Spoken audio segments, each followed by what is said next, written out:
ऋषि और एक चूहे की कहानी। एक वन में एक ऋषि रहते थे।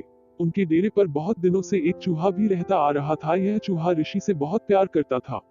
जब वे तपस्या में मग्न होते तो वह बड़े आनंद से उनके पास बैठा भजन सुनता रहता, यहाँ तक कि वह स्वयं भी ईश्वर की उपासना करने लगा था। लेकिन कुत्ते, बिल्ली और चील, कौवे आदि से वह सदा डरा डरा और सहमा हुआ सा रहता।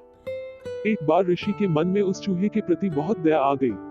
वे सोचने लगे कि यह बेचारा चूहा हर समय डरा सा रहता है, क्यों न इसे शेर बना दिया जाए ताकि इस बेचारे का डर समाप्त हो जाए और यह बेधड़क होकर हर स्थान पर घूम सके। ऋषि बहुत बड़ी दैवीय शक्ति के स्वामी थे। उन्होंने अपनी शक्ति के बल पर उस चूहे को शेर बना दिया और सोचने लगे कि अब यह चूहा किसी भी जानवर से न डरेगा और निर्भय होकर पूरे जंगल में घूम सकेगा। लेकिन चूहे से शेर बनते ही चूहे की सारी सोच बदल गई।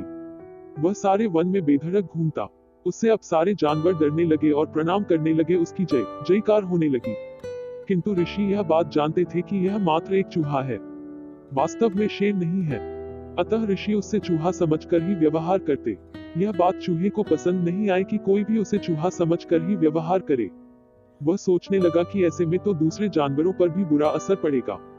लोग उसका जितना मान करते हैं उससे अधिक घृणा और अनादर करना आरंभ कर देंगे। अतः चूहे ने सोचा कि क्यों न मैं इस ऋषि को ही मार डालूं। फिर न रहेगा बांस, न बजेगी बांसुरी, यही सोचकर वह ऋषि को मारने के लिए चल पड़ा। ऋषि ने जैसे ही क्रोध से भरे शेर को अपनी ओर आते देखा तो वे उसके मन की बात समझ गए। उनको शेर पर बड़ा क्रोध आ गया। अतः उसका घमंड तोड़ने के लिए उन्होंने अपनी दैवीय शक्ति से उसे एक बार फिर चूहा बना दिया। दोस्तों, हमें कभी भी अपने हितैषी का अहित नहीं करना चाहिए, चाहे हम कितने ही बलशाली क्यों न हो जाए। हमें उन लोगों को हमेशा याद रखना चाहिए जिन्होंने हमारे बुरे वक्त में हमारा साथ दिया होता है।